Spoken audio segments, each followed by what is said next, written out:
వాళ్ళ నాన్న ఏదో బాధలో మనసులో పెట్టేసుకుని వాళ్ళని శపించాడు.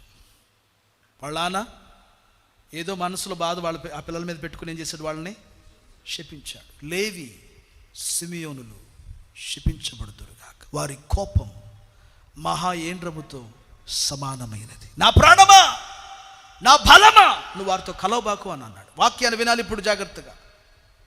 ఇప్పుడు లేవి సిమియోను వాళ్ళ నాన్న చేత ఏం చేయబడ్డారు? శపించబడ్డారు. వాక్యాన్ని వినాలి.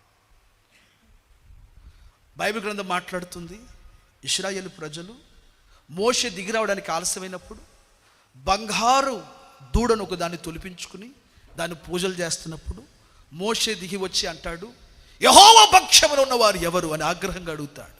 వాక్యాన్ని గమనించాలి.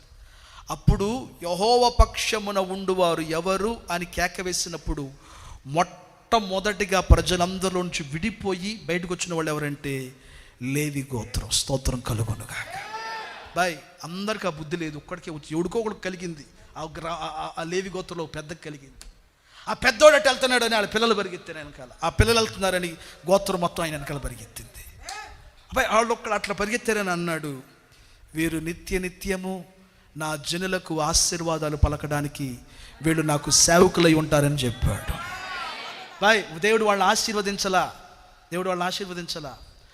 వారే ఆశీర్వాదాలకు నిలయాలుగా ఉండడానికి దేవుడు చేశాడు. ఎవరైనా వాళ్ళ చేతి కిందకు రావాల్సిందేనన్నమాట. కారణం ఏంటబ్బాయి?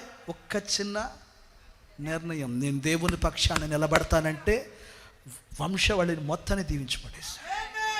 వాళ్ళ బాబు చెప్పిన శాపాలు దెబ్బను కొట్టి పడేశాడు.